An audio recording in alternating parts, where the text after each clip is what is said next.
In this video, I'll give a recap of my Rhinebeck 2024. If you're a subscriber, welcome back. If you're new to my channel, welcome. I'm happy to have you here. If you enjoy this video, please give it a like and consider subscribing. So this last weekend, I was at New York Sheep and Wool Festival in Rhinebeck, New York, and I was teaching. So I arrived, I drove up partway. I drove from North Carolina. I drove up partway Tuesday and stopped in Pennsylvania Tuesday night, and then drove the rest of the way Wednesday. Arrived in New York Wednesday around 2-ish. Checked into my hotel a little early, and then headed to the fairgrounds to set up my classroom and get my class lists. And then I met up with a friend and a fellow teacher, and we had dinner at Terrapin Restaurant. And so that was a really nice start to the Rhinebeck weekend. It was lovely having dinner with her, and the meal was wonderful, of course. And so that was really nice.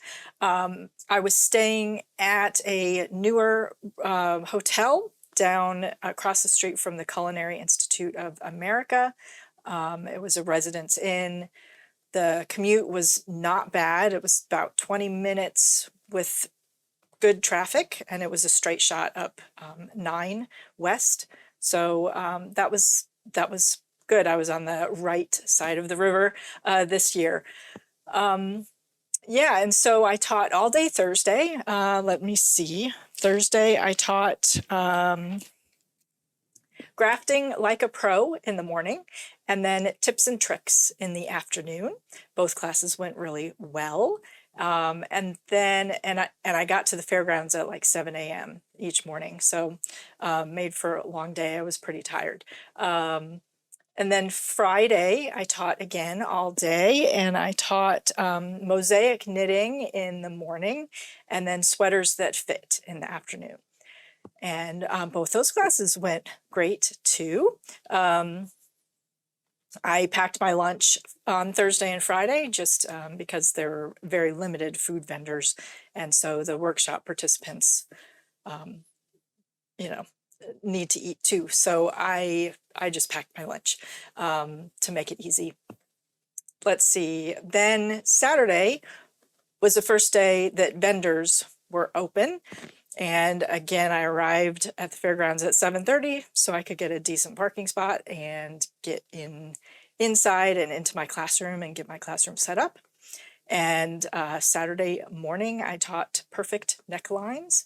So I took a couple of pictures before people started trickling in, before the gates technically opened and folks started trickling in. My teacher friend and I did kind of a scoping out of the vendors in buildings A, B, and C next to our workshop building D at around 8:30, so before the vendors were actually selling anything, but we did a little walkthrough to see if there was anything that caught our eye. I saw some yarn, some Rhinebeck colorways from a couple of vendors, and kind of made a mental note of where they were, and to try to swing by later to see if I could get some. And unfortunately, by the time I was done teaching and then using the restroom, standing in this super long line to use the restrooms at 1 o'clock after my class was done, and then finding lunch, standing again in super long lines at 1:30-ish to try to get lunch. By the time I got back through to the vendors of those yarns, they were all sold out. So, but I mean, that's great for them. I'm glad. It was very, very busy on Saturday. I feel like this year it was more crowded than last year. And last year there was rain, so that probably drove some locals away. The weather this year was fantastic, so there were a lot of locals coming out and enjoying the weather and doing a fun weekend with their families. So, but yeah, so I shopped a little. I'll show you my haul in just a second. It's a very small haul.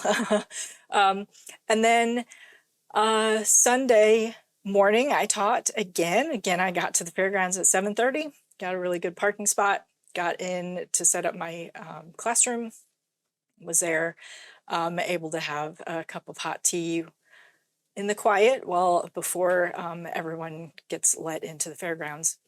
And I taught my beaded amulet purse class, and that went really well. And then again, I was done at 1, but it was less crowded on Sunday.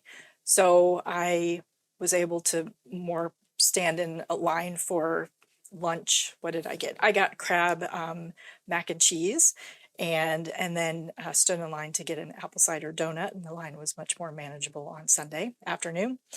And I ran into a bunch of friends and did a tiny bit more shopping, but not much. Oh, and on Saturday afternoon, I had the TKGA meetup on the hill at 3 o'clock. And that was great. A whole bunch of TKGA members came out. So there were a bunch of master knitters among the group. And so it was really nice. And we stood there and chatted for probably about an hour. It was nice. It was nice to get together. So, and then I drove all the way home on Monday. It took me 12 hours all told. I left about 7:30 in the morning and got home about 7:30 at night. So it was not a bad drive. I took 84 across and 81 down into the Charlotte area. So the weather was good and traffic was not bad. And luckily, there weren't any backups, and so it went really well. It was a fantastic weekend. I had a really good time, and I loved meeting all of my students, and all my classes went really well, and so that's great. Let me show you what I got. I didn't buy much. Where did I put? Oh.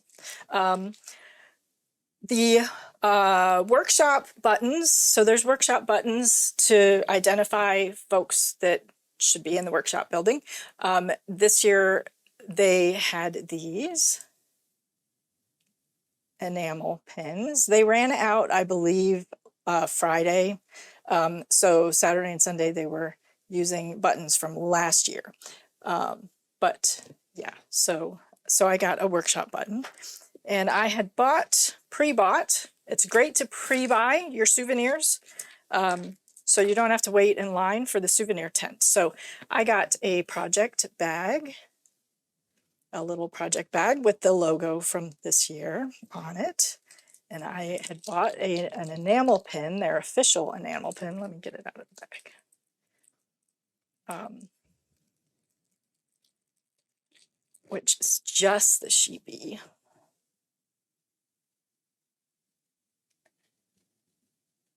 Focus. There we go. Cute, cute. And a sticker.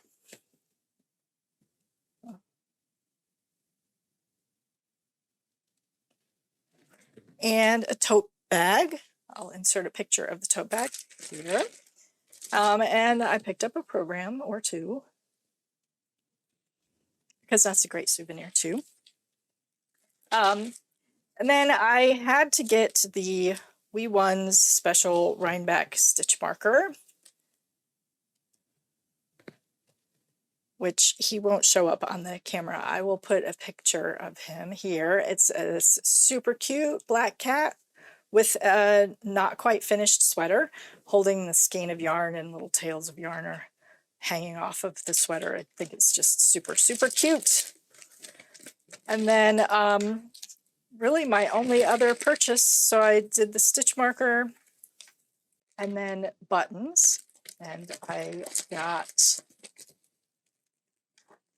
four sets of buttons. So I got these purple ovals, really pretty, and these brown ones. These really pretty, also purple, with kind of a gold filigree around the outside. And then these small little red rectangular type buttons. I thought these would be really nice at the shoulder for like a vintage sweater, a vintage inspired knit sweater. But I don't know what I'm going to do with really any of these, but I love having buttons on hand. So yeah, so that was all of my purchases, and I did purchase some maple sugar candies and some maple syrup. So those were my purchases from the week. I didn't go too crazy. I didn't buy any yarn, but that's all right. I don't need any yarn. And I had a really great week and weekend. So I hope you enjoyed hearing about it and seeing some of my photos that I took. And yeah, so if you enjoyed this video, please give it a like and consider subscribing. So until next time, happy knitting.